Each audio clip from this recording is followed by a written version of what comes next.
Lord God, that there is no distance, there is no um, uh, time sa'yo, Lord God, na pwedeng mag-bound sa'yo. But because we are in this platform, we believe, Lord, na kahit saan man kami ay naroon ka sa aming kalagitnaan because we believe that you are present everywhere.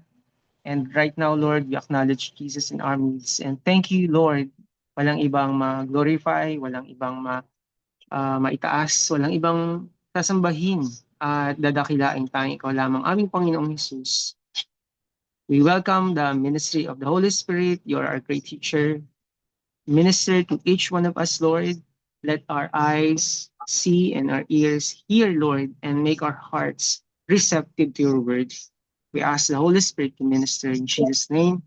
Amen and amen. This is Pastor O, ang makakasama po ninyo dito sa Thursday online natin sa platform natin sa Zoom. At before anything else, saludo tayo sa lahat ng mga tatay. Amen? So this month, we celebrate Father's Day and we believe na may gagawin si God.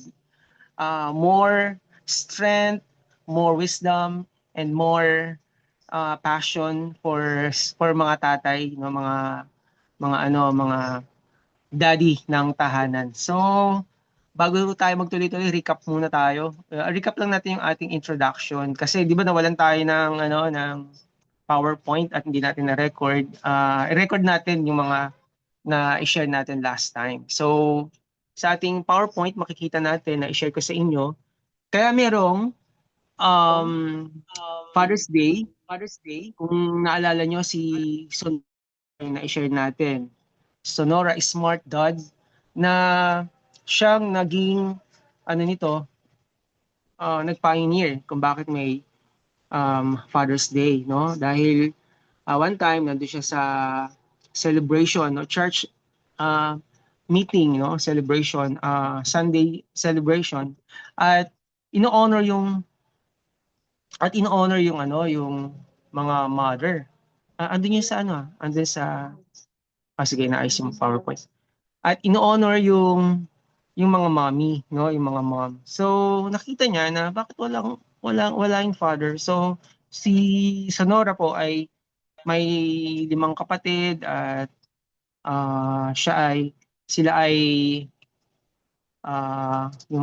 yung tatay niya ay widower. At alam natin, no, doon sa napanood na si share ko before, siya yung nagkaroon ng passion na i-celebrate yung Father's Day. So nilapitan niya yung kanyang alliance at gusto nga niya sa gawin ito sa araw ng kaarawan ng kanyang tatay, June 5. Pero napag-usapan no ng alliance na i-celebrate ito third week ng June. Kaya naging June 19 ang Father's Day. Okay? Next slide. So ito ay na-recognize no ng President ng United States. Doon muna tayo.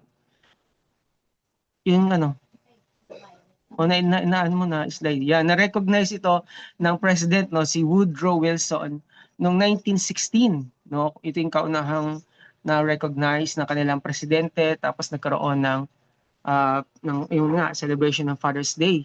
At naging popular ito noong 1920s. Next slide. At naging national holiday. So from small things, naging big things, no, nakilala ng buong nation ng US at isinelebrate ito sa pamamagitan ng kanilang presidente noong 1966 si Lyndon B. Johnson, President ng United States, no, naproklama na okay, June, ito yung Father's Day. And then noong 1972, si President Richard Nixon nag-sign po siya ng national holiday, no? Ginawa niyang batas, ang galing, no? Na ang araw ng June 19, third week, ay magiging permanent holiday, no? National holiday sa buong USA. Next slide. At ito ay nag-iwan ng legacy sa buhay ni Sonora Smart Dad. At imagine, no? Ilang taon na siya that time, no? Ito, nakita natin, 96 siya namatay, pero in-honor niya yung kanyang tatay. Imagine that, no? Meron talagang pinapanganak sa puso ng mga tao kung bakit may mga ganitong celebration at pag nilikan natin yung history, makikita natin, kaya pala dahil sa ganun yung mga nangyari, no? At makita natin ito ay ginanap sa US, sinelebrate sa Spokane, Washington, um, at makikita natin na nag-iwan to ng legacy. Nung last time na kapag-share si Lady Len na about legacy, kasi napakahalaga po na magkaroon talaga tayo at may iwanan tayong tumatatak sa mga generation, no? Hindi lang sa ano sa family natin, kundi sa mag-iiwan ng ano ng kasaysayan, mag-uukit ng kasaysayan at magpapaalala na itong taong ito ay may naging contribution sa kanyang generation. At napakaganda, no? Nung nangyari sa buhay ni Sonora. Dito sa Pilipinas, makikita natin na babae din yung ginamit, no? Walang iba kundi yung ating late president, si Corazon Aquino. Siya yung unang nagdeklara, no, sa bansa natin na magkaroon ng celebration ng Father's Day. Ayan. So, bakit ba talaga natin pinagdiriwang ang Father's Day? Napakahalaga po kasi na malaman at may ilang mga reasons kung bakit na tayo nagdiriwang. Itong tatlong reason na ibibigay ko sa inyo ay hindi lang nakabounce sa tatlong reason. Ito lang yung mga nakita ko at marami pa mga reasons kung bakit po tayo nagdiriwang ng Father's Day. No? Next slide. Next slide. Number one, katulad na sinabi natin, to give honor. Napakalaki ng word na honor pag pinag-aralan natin, no? Pag binasa natin sa ilang mga several chapter and verses ng mga talata ng Biblia, makikita natin na big thing yung word na honor. Okay? At ito ay katulad ng sinabi ko, ito ay minodel ng ating Panginoong Hesukristo. Next slide. Sabi dito, sabi dito sa nalagay ko ba yung chapter and verse? Hindi ko yata nalagay. Sabi diyan sa Matthew chapter 6, verse 9 to 13. Ang sabi dito, in this manner, therefore pray, our Father in heaven, hallowed be your name. Your kingdom come, your will be done on earth as it is in heaven. Give us this day our daily bread, and forgive us our debts, as we forgive our debtors. And do not lead us into temptation, but deliver us from the evil one. For yours is the kingdom, and the power, and the glory forever. Amen. So makikita natin dito sa mga binasa natin na si God ay na-honor sa pamamagitan ng prayer na to, no? Kung makikita natin, yung laging ginagawa ni Jesus is to honor his Father. Sabi dito, hallowed be your name, our Father in heaven, hallowed be your name, your kingdom come, your will be done on earth as it is in heaven. That means pinakita ni Jesus kung paano niya in-honor yung kanyang tatay. At bakit niya to nasabi? Dahil doon sa scripture na binasa natin, 'di ba? Sa scripture na binasa natin na last time na naghahanap si God ng mag ano sa kanya, o honor sa kanya. Pero hindi ibig sabihin na parang ang dating si God ay binabraso niya yung tao or ginagawa niyang alipin or ginagawa niyang sunod-sunuran lang sa kanya. Marami kasing mga philosopher or masasabi rin natin mga Pilipino na pag sinabi mo na ganyan naman si God sa Old Testament, pinaglalaroan lang niya yung mga tao, pinag-away-away niya, tapos in the end, gusto niya siya yung sambahin. So, may deception doon at may confusion. At alam naman natin kapag may ganyang confusion at deception, alam natin na hindi sa Panginoon yan. That is completely evil and that is darkness. We know si God ay kaliwanagan, He is light, no? At alam natin na tayo ay wala na sa kadiliman. Tayo ay dinala na sa kaliwanagan sa pamamagitan ng ating Panginoong Hesukristo nung siya ay mamatay sa krus ng Kalbaryo. Lahat ng ating kasalanan ay binayaran niya at ang kamatayan niya ay naging daan at ito ay naging key para ma-access natin yung tatay natin sa langit. Kaya kung makikita natin mula sa kadiliman, no, mula sa kasalanan, mula sa sumpa, pagkaalipin, tayo ay dinala sa pagpapatawad, kapayapaan, kagalingan, at kalayaan. Binigyan tayo ng biyaya ng Panginoon na sumunod sa tatay natin sa langit. Kaya yung pag-honor ni Jesus ay naging model sa atin bilang mga anak niya. Di ba? So next slide. Makikita natin dito yung ginawa ni Jesus ay sagot sa Malakay chapter 1 verse 6. Kasi si God naghahanap, 'di ba, naghahanap nga siya ng yung naghahanap siya ng honor, no? Ng magrerespeto sa kanya. The word honor means respect. Mamaya papakita natin yung word na honor. At ang sabi ng hindi, sige, pakita lang na muna natin. Next slide. Sabi dito ng Google, it means high respect or great esteem. No, kung paano tayo mag-honor sa tao or kung paano tayo mag-honor sa um, kilala natin, no, na personality, ganun din natin pinapakita yung pagpapahalaga sa kanya. Sabi dito, adherence to what is right or to conventional standard of conduct. For example, meron tayong mga na-accomplish, di ba? Ino-honor natin yung tao o pinasasalamatan natin sila, tinatanghal natin sila, ganyan natin ino-honor or nare-respeto yung isang tao. Balik tayo doon sa Malakay. Kaya si God naghahanap kasi during that time, walang sa time ni Malakay, Prophet Malakay, walang nag-aasikaso ng temple at napabayaan yung temple ni Lord at yung mga ginagawa ng mga tao, even the priest, ay lahat ay pakitang ano lang, tao lang. Kaya ang sabi doon sa Isaiah, di ba? They honor me with their lips, no? Pero yung heart nila, sabi ni Isaiah, malayo. Ganun din yung nangyari sa time na to, no? Hinahanap ni God yung honor. Kaya ang sabi niya, a son honors his father and a servant his master. If then I am the father, where is my honor? And if I'm a master, where is my reverence? Says the Lord of hosts. Sabi niya doon sa mga saserdote, dahil dito, nilalapastangan niyo yung aking pangalan.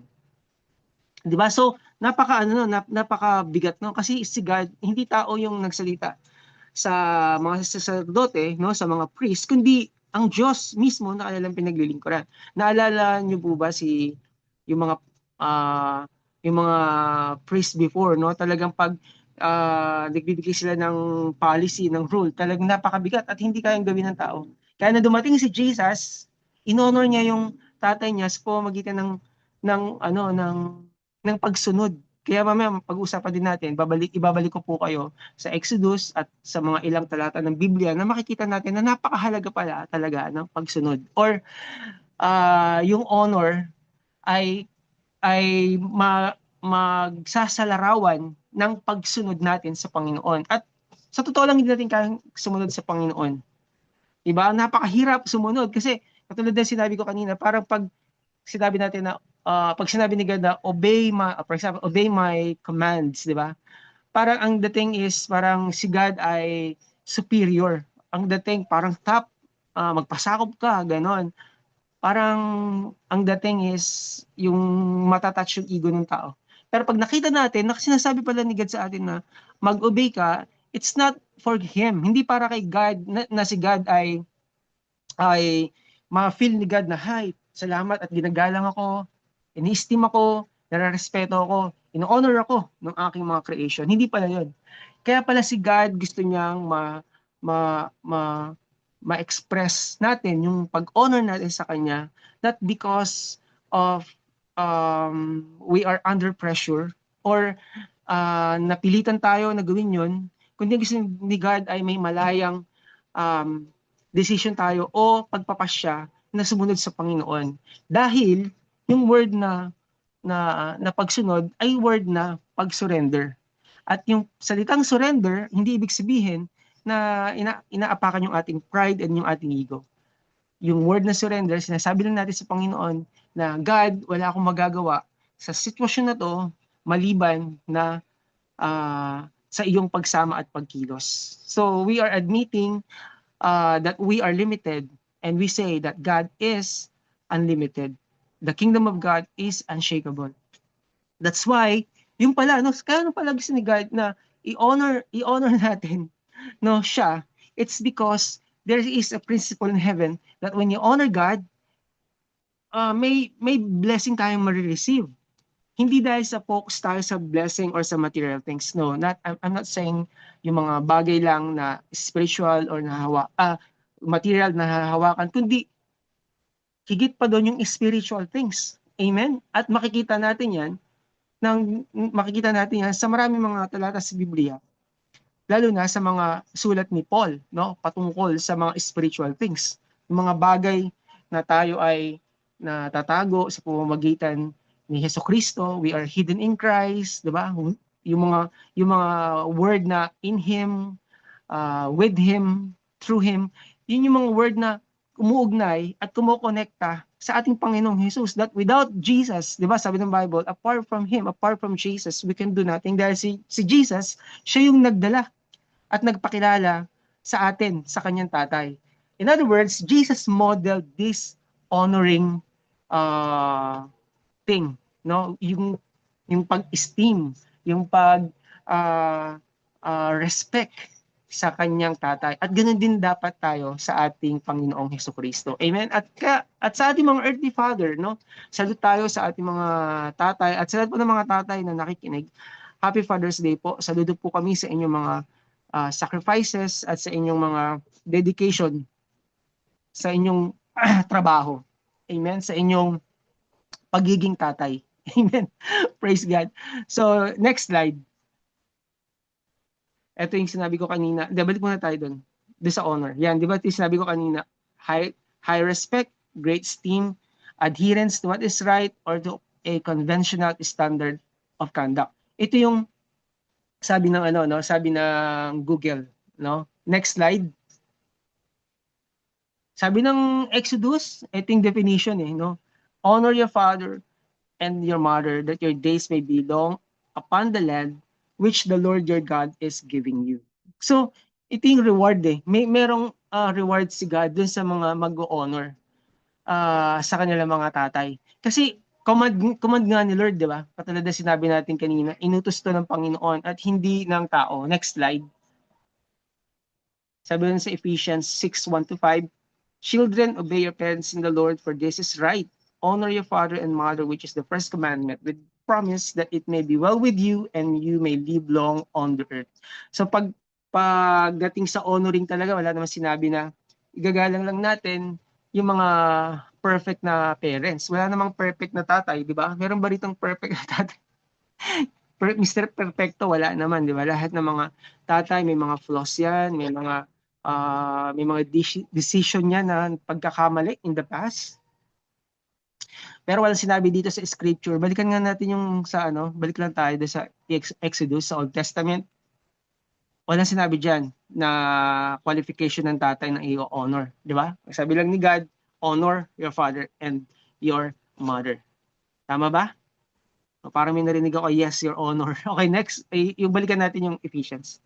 Sabi dito, mga anak, no, sundin ninyo ang inyong magulang.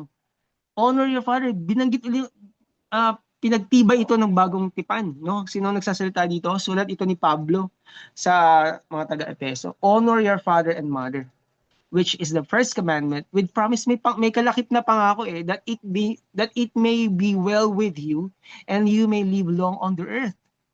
Pero hindi lang yon. May sinabi rin dito, and you fathers, sa lahat ng mga tatay, do not provoke your children to wrath, but bring them up in the training and admonition of the Lord. Sabi ng ibang translation. At may mga ilang talata rin sa Bible, no? Colossians, may mga sinabi doon about sa mga tatay. Pero dito lang tayo mag-focus sa Ephesians. Sabi dito, fathers, do not irritate, no? And provoke your children to anger. Paano ba natin napoprovoke to anger yung ating mga anak? Sabi sa ibang translation, exasperate. Dito naman anger, no? Do not provoke your children to anger, but rear them tenderly in the training and discipline and the counsel and admonition of the Lord. May ibang mga reasons, no? Katulad nung word na yung word na favoritism sa mga anak. Di ba? Hindi naman maiwasan. Biro mo, dalawa na lang nga kayong anak, may favoritism pa. May favoritism pa, no? Tapos, siyempre, pag may favoritism, may kino-compare niya yung isa't isa, no? Pero siyempre, wala dito noon, no? Sabi mo nga sa katabi mo, wala po dito noon. Okay, so wala dito noon sa global church, wala sa atin noon. So, mahirap mahirap, no, pag ikaw ay naikumpara, no? Lalo na paborito, alam mo, ang hirap pagsalita pag ganito, no? Eh mga tatay, hindi ito, no? Hindi ako yung nagsasabi nito, yung Bible, di ba? Ang sabi, do not provoke your children to wrath. Kasi minsan, napakalalim ng napakalalim ng pagiging tatay kasi or parents, no? Dahil for example, di ba katulad ng sinabi ko last time na yung babae laki ng influence. Kaya kung napansin ko nga si Sonora siya yung nag-pioneer ng celebration ng Father's Day. Sa Pilipinas, babae din, no? Late President Cory Aquino ang nagpasa dito sa Pilipinas para ma-celebrate yung Father's Day. So napakahalaga talaga ng mga role ng isang babae. Tama po ba? Kahit nga sa mga kaharian, di ba? Bakit nagpe-fail yung mga kings? Dahil sa mga babae. Yung mga impluwensya ng mga mga impluwensya ng mga babae. May narinig nga ako, napiyok pa tuloy ako. May narinig nga ako na madalas sinasabi ng mga pastors, no, o mga speaker. Yung totoo yun, sabi ng Bible na ang tatay daw ang head ng family, pero yung babae ay neck. Pero kaya lang may kasunod na statement, no? Yung yes, the wife yes, the father is the head of the family, but the wife is the neck that turns the head. Kasi nga napaka-impluwensya ng napaka-impluwensya ng mga babae. Alam niyo po ba na pag kayo ay parents, 'di ba? Ito obserba ko lang 'to, wag kayong mga sa akin, ha. Yung mga nanay, 'di ba? Mapapansin niyo bakit ang layo nung puso ng mga anak na mga anak sa tatay. Kasi minsan napakahalaga ng impluwensya ng nanay. 'Di ba? Isa yun sa sinasabi dito, yung fathers do not irritate and provoke your children. Kaya itong tatay, di ba, pagdating sa bahay, mainit ulo, kasi iba, napapagbuntong hininga yung mga, hindi lang yung pusa, no, hindi lang yung aso, kundi yung mga anak, di ba? Kasi nga, iba yung pag-esteem ng mga anak sa tatay. Bakit? Kasi, may mga nasabi na yung nanay. Tama po ba? So, hindi po ako na sa mga nanay, may mga nanay na nandito. Kaya ko po sinasabi to, bilang mga magulang, kung ikaw ay nanay, kung ikaw ay tatay, dapat maganda yung sinasabi mo sa iyong mga anak. Nagtatanim ka ng mabuti sa iyong mga anak. Naalala ko yung first novel na nabasa ko, no? Hindi kasi ako palabasan ng book, pero nung nag-college ako, may binili akong book, novel. Tapos, dun sa book na yon, um, yung parents, mayroon siyang 12 anak. At lahat ng yon, yung 12 anak niya, ay pinalaki nila na maging successful. Yung isa doon ay magaling sa math, yung isa naman magaling mag-drawing, yung isa naman magaling sa yung siya matalino, no? Kaya nag-judge siya, nag-attorney siya. At may kanya-kanya mga talent yung kanyang mga anak. Pero never niya na kinompare. Wala siyang favoritism sa mga anak niya. At alam niyo, ang ganda ng reputation, doon sa nabasa ko na novel, no? Ang ganda ng reputation nung family nila during that time. Tapos may family tree, ang ganda ng mga family tree na binabasa ko that time. So, Old English nga lang yon. So, yun. Hanggang ngayon, hindi pa nga natatapos eh. Ang tagal na no? Ang kapal niya kasi. Pero ang sarap niya basahin. Ang point ko lang doon, ganun din ganun din dapat, no, bilang mga anak, bilang mga magulang. Pwede kasing yung anak natin pag isa doon naging paborito natin, for example, magaling kasi siya sa academic, no, pero pagdating naman sa work, bagsak. Bakit? Eh yun lang yung niya, yun lang yung ah niya, yung doon pa lang siya, nandoon pa lang sa na yon, sa level na yon, no. Minsan talagang ang magulang hindi maiwasang magkumpara. Itong anak ko matalino to. Meron nga akong kilala, Nung una, pinipraise niya yung anak niya, no? Kasi nga, malambing, bunso. Pero dumating yung time, nung palaki ng palaki, naging, kasi minsan nagbabago yung itsura, di ba? Ng bata. Hindi na maging maganda, ang itim na kasi nga naglalaro sa initan lagi. Medyo na favor yung panganay, no? Panganay nabaligtad na. Kaya yung bunsong anak, medyo rebelde, 'di ba? So yung parents, alam niyo po, tayo yung model, tayo yung nagmo-model bilang magulang. Meron nga akong alam na na family, pag yung mag-asawa nag-aaway, nagtututukan ng ng kutsilyo, no? Yun, ginaya rin ng mga anak. Dati hindi naman sila ganun, no? Pag-express ng kanilang inis. Bakit may mga nambubuli? Kasi yun yung nakikita sa family. Yun yung nakikita nila sa sa model sa family nila.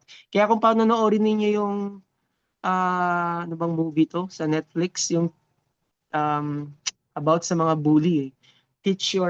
I'll teach you a lesson. Panoorin niyo yun, no? Korean yata yun eh.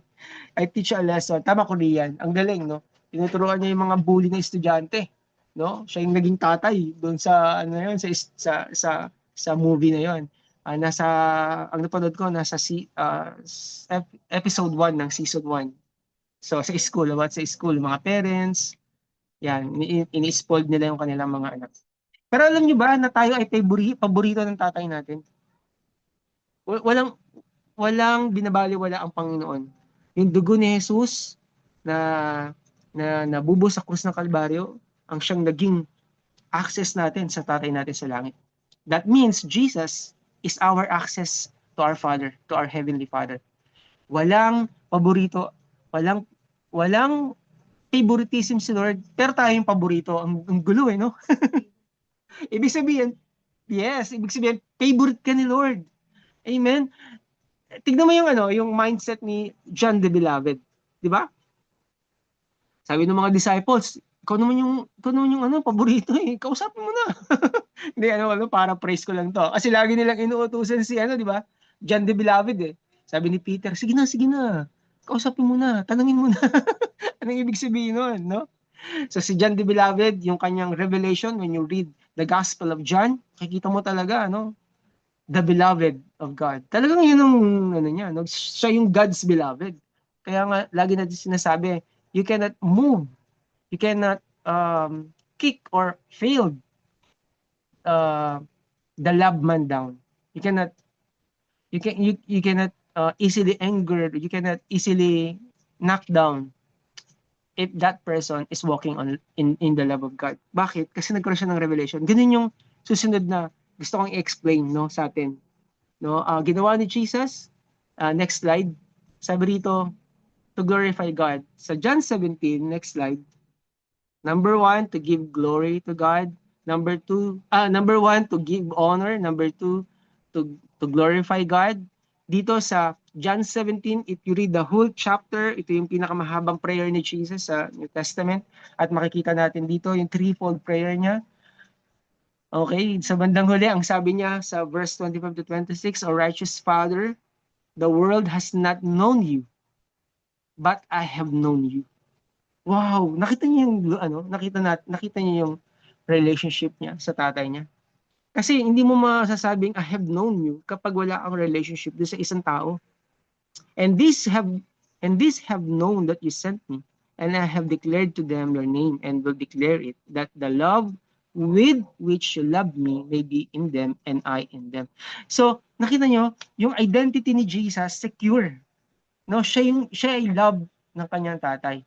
At hindi lang isang bagay na alam niya na siya ay minahal ng tatay niya, di ba? Pag binasa natin yung John 17, makikita natin yung lahat ng reason ng prayer niya. Ang ganda ng John 17. So, mapapahalagahan lang natin at mapupuri natin yung isang tao, mag-glorify natin yung isang tao kapag kilala natin siya. Amen? So, to give honor, magbibigay tayo ng honor sa isang tao dahil kilala natin siya. To glorify God, to glorify Him, bakit natin ginagawa yun? Kasi kilala natin siya. So, it revolves around the truth about we should know the Father, knowing God. So pag nakilala natin siya, syempre, automatic, malalaman natin kung ano yung ginawa niya. Ito pala ginawa ni God, ni Daddy God. Tinatawad tayo sa kasalanan. Sa pamamagitan ni Jesus, no? Binigay niya yung kanyang bugtong na anak para sa atin. He sent His only begotten Son. Wow, grabe tong pag-ibig na to. So, ganun yung relationship na malalaman natin sa tatay natin. At, next slide nga. At ano yung magiging, ano natin, marireciprocate doon? Pupurihin natin ang Panginoon.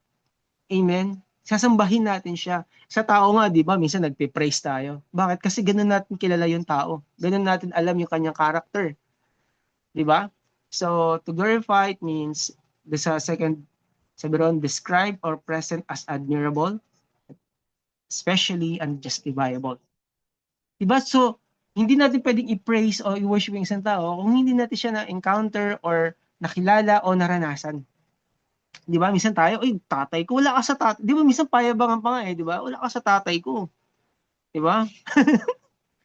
Tatay ko, binilan ako ng bike. Ganyan, di ba? Yung isang anak naman, wala ka sa tatay ko, tatay, binilan ako motor. Hindi. Ganyan, di ba? Anuhan ng mga tatay, no? Minsan pa nga, lolo pa nga do, pag may edad ka na, wala ka sa lolo ko. Mga ganyan. Di ba? Pinagmamalaki natin yung tatay natin. Amen ba? Mga kapatid. So, um, ganun yung nakita natin na minodel ni Jesus. No? Yung kilala niya yung tatay niya. At pangatlo, alam niyo ba ang mag-lead sa atin? Kaya bakit natin sineselebrate? Next slide. Natin sineselebrate. Ay, wala yung pangatlo. Pero ito yung pangatlo eh. Teka ba, hindi ko yata nalagay. Sige, okay, yun na yun. Yung pangatlo, ito. Yan yung word na restoration. To restore. Yan yung makikita natin sa Matthew chapter 6. Yun yung trabaho ni God eh. Di ba? Yun ang trabaho ng tatay. No, alam niyo nakakatuwa kasi sabi sa next slide. Sabi diyan, remember the law of Moses. Binalik na naman tayo ni God sa word. Kasi may word dapat talaga makarinig tayo ng word bago natin gawin yung isang bagay. Hindi lang natin siya ginaya. Dito tayo. Kasi narinig ko ganito, maganda dito. Okay naman 'yun. Well, it's good, 'di ba? Pero yung iba yung narinig mo kay God. Iba yung information na dumating sa iyo, pero iba rin yung revealed knowledge. Now, when you say information, it means knowledge. So, iba rin yung nag-search ka, nalaman mo, pero iba din yung nag-rima, yung word sa'yo. Kaya laging binabalik tayo ni God, remember the law or remember the word. Remember Torah, yung fivefold books ni Moses. Nandun, sabi doon, which I commanded him in horror for all Israel with the statutes and judgments. Kasama ba doon yung obey your parents or respect your parents, children, and also fathers? Di ba kasama doon? And then sabi niya rito, behold, I will send you Elijah the prophet, behold, before the coming of the great and dreadful day of the Lord. Sino yung tinutukoy dito? Si John the Baptist, no, yung kanyang cousin. And then sabi rito, and he will turn the hearts of the fathers to the children, and the hearts of the children to their fathers, lest I come and strike the earth with a curse. Why? Eto nangyayari tong restoration na to at nangyayari pa. Amen. Ba't mangyayari pa? Amen. Bakit? Kasi may mga orphan spirit. Alam niyo ba 'yun? For example, yung mga victim ng war, naghahanap sila ng tatay kasi wala na silang parents. Naghahanap sila ng nanay, mga biktima ng war, di ba? Fatherless sila. Mangyayari yung restoration. Sa church na lang, di ba? Walang pastor, walang leader. So minsan okay naman yung umattend tayo sa ibang church, walang problema doon. Dito nga sa atin, you can attend, di ba? You can have many teachers, you can have many coaches and and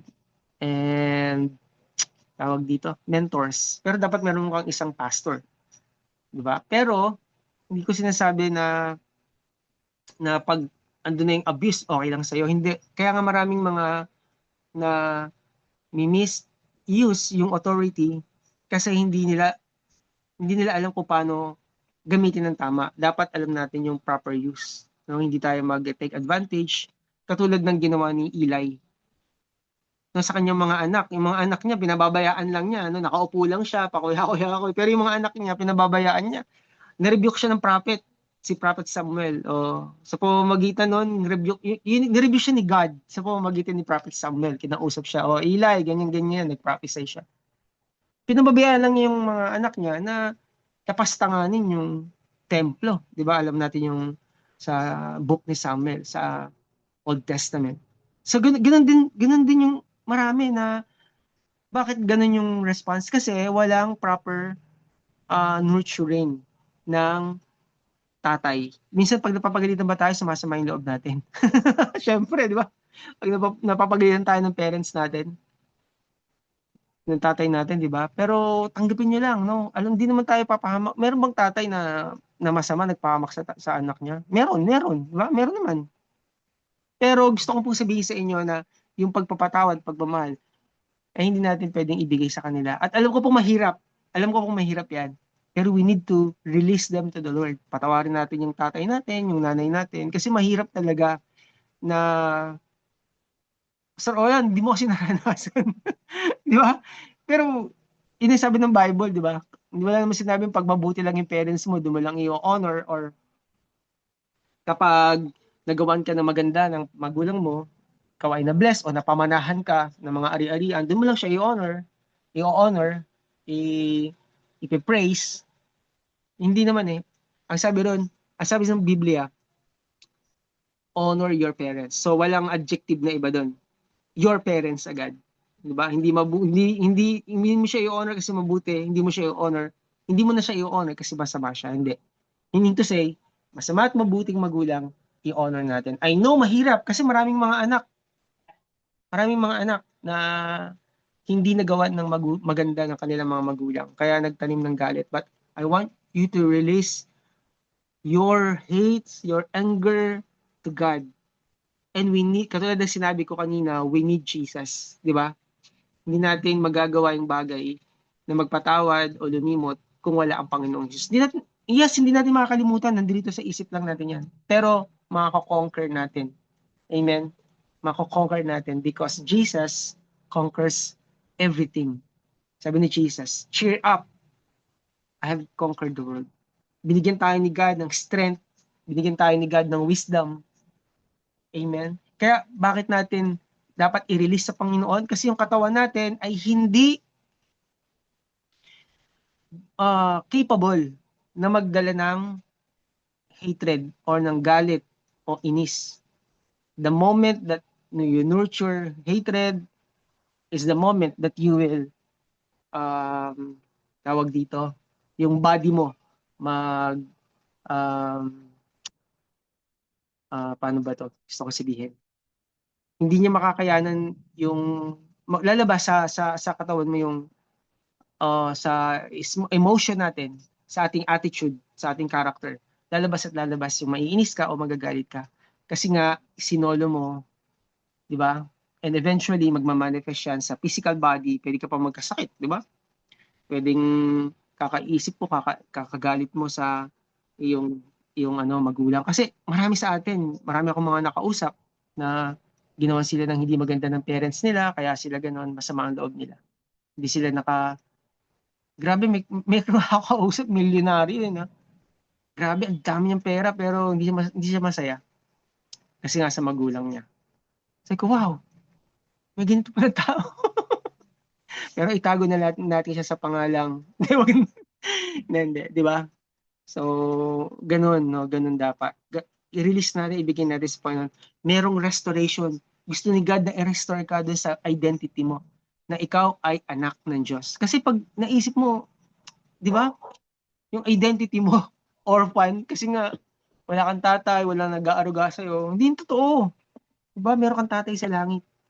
Minsan kasi, yung iba naman na-abuse ng pastor. Di ba? Pag makakita yung pastor, takot na takot eh. So, may mga hindi magandang experience sa mga leaders, 'di ba? Pero dito sa atin, ang gusto ko ma-unleash yung yung ano nyo. Ang gusto ng Lord sa atin, sa bawat isa sa atin dito, ma-unleash yung gifts natin.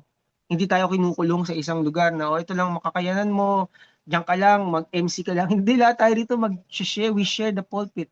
Kaya nga, pag magpe-prepare kayo ng yung topic, ah bibigyan mo talaga siya ng time. Di ba? So, kung ano, gawin mo lang siyang devotion. Itong ginagawa ko, more on devotion yung ginagawa ko. Kasi yung preaching naman natin dito ay hindi naman teaching or magtuturo ka sa Bible school, di ba?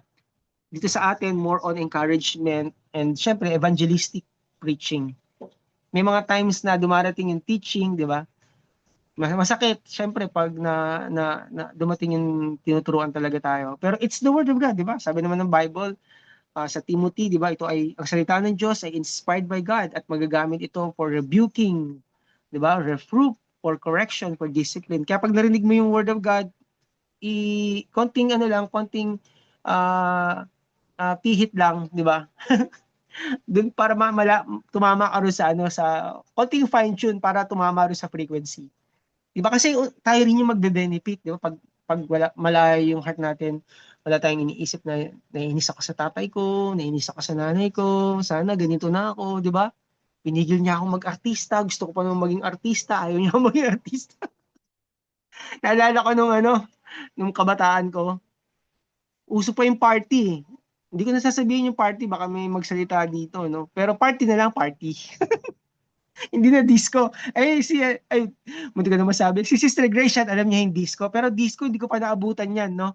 Si Sister Grace, naabutan niya yan. Tsaka yan, si Kuya Ogie, yan, naabutan niya yung disco. Pero ako, party lang naabutan ko. Kaya, yung mga ganyan, nung panahon namin, talagang dapat pag alas 6, nasa bahay ka na. May nagre-reklamo. Tapos alas 6, nasa bahay ka na. Pag hindi, papaluin kami ng tatay namin. Ganun ka. Kasi pag 6 o'clock, nagpe-pray na kami niyan nung bata kami. Oo nga, ganun, no? Pisan, may mga magulang kasi na pag namalo, kung saan na lang tamaan. No, sa ulo. Diyos ko po, Lord, patawarin niyo po kami. Diba? So, doon minsan nagiging rebelde yung anak. Diba? Ayun nga, katulad na sinabi ko, yung comparison, yung favoritism, kaya nagkakaroon yung tao, nagsisik ng identity. Diba? Pero pag yung anak mo, na-train mo, no, bilang tatay, ikaw tatay ka, na-train mo yung anak mo, pati ikaw, nanay ka, suporta ka sa asawa mong lalaki. Pag na-train mo sila, di ba, pag lumabas yung anak mo sa labas, hindi sila nadideceive, no? Hindi sila confused. Di ba? Kasi na-train mo nga sila eh. For example, sa bahay, minsan yung word na ano, ay, wag yung pag-usapan kasi ano yan, hindi yan ano, dapat pag-usapan sa pamilya. Pero pag pinag-uusapan sa pamilya yung ganitong subject, for example, about sex, di ba? Pag lumabas yung anak mo sa labas, mga classmates niya or friends niya, hindi aware siya na, ito pala yung sex, holy sa mag-asawa, di ba? Mga ganun. Pero pag hindi, confuse yung bata. Maano yung bata, gusto niyang sumubok, gusto niyang mag-try. No? Kaya nga nakakalungkot yung Pilipinas, alam niyo, parang number 2 na ata. Nanonood ng porn yung mga kabataan. Bakit? Kasi confused sa identity. Di ba?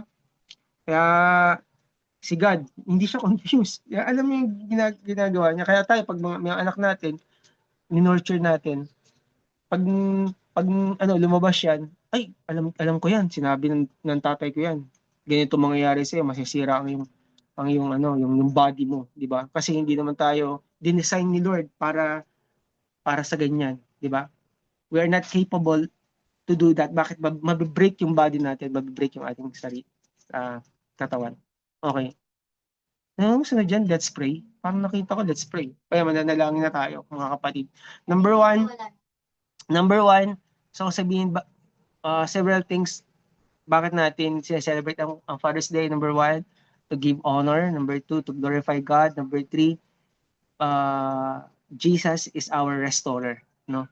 There is a coming restoration. Yung bagay na yan, dapat natin ipagpasalamat. At hindi ko sasabing yung tatlong lang yan. Marami pang reasons kung ba't natin sineselebrate. No? Gusto ko pong magpe-pray tayo, pero gusto ko pong panoorin po ninyo itong itong video clip na to. Okay. Ayan, pwede ba natin i-play yung video clip bago tayo manalangin? Tapos babasahin natin yung psalm. May babasahin tayong psalm.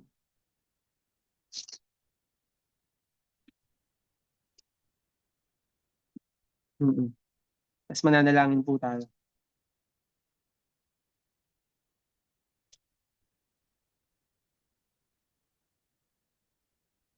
Yawa, tabang. Tabang, tabang. Tabang, tabang. Tabang. Hoy! Ala, yawon. Hoy, Ninel! Ninel! Hoy! Atras, atras!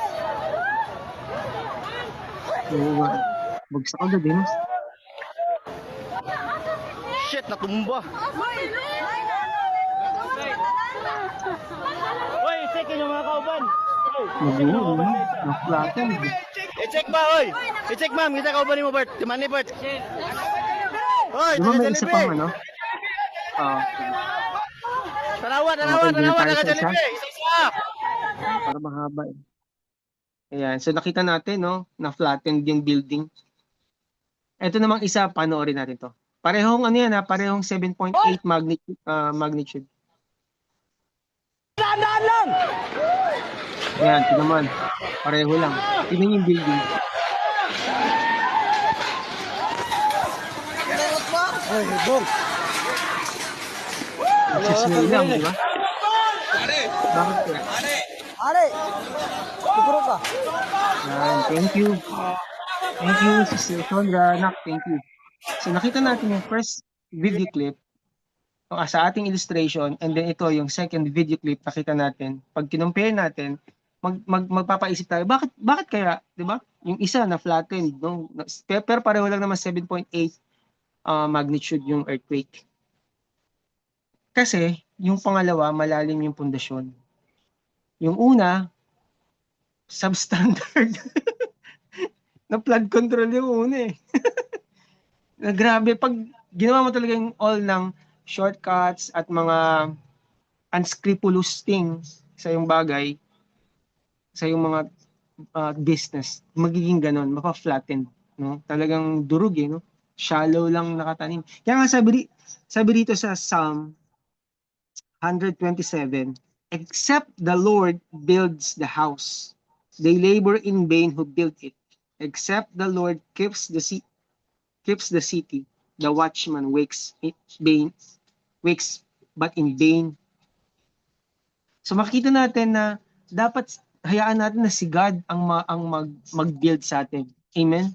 Si God ang mag-nurture sa atin. Si God ang ating maging tatay. Amen? So dito, maaaring leader si Pastor O, pwede rin siya maging spiritual parent. Pero gusto ko pong sabihin sa inyo na malaking pananagutan natin sa Panginoon. Alam niyo po, ang hirap, no? Ang hirap magpe-pray ka. Meron nga nag-message sa akin anong oras na 'yon. Takot na takot ako, syempre, Lord, bakit ang bang bata to, iniisip ng batang to. Mapapa-pray ka talaga, di ba? Pero napakabuti na Lord, iningatan siya ng Lord, di ba? Walang nangyari sa kanyang masama. Anyway, let's pray. Let's pray. Father God, maraming salamat po sa bawat isa na nandito. Pagpalain niyo po ang bawat isa sa amin. We give glory to you, Lord God. I speak strength to each one of us, Lord. There's no condemnation. There is no guilt, Lord God, that can pull us down. The plan of God is still stands, Lord God, and the enemy cannot suppress us. And right now, Lord, tinataas po namin sa iyo ang bawat isa na nandito. I speak strength, I speak healing, I speak restoration. And thank you, Lord God. We honor you and we glorify you in Jesus' name. Amen and amen. Praise God. Back to you, Sister Grace. Amen. Hallelujah.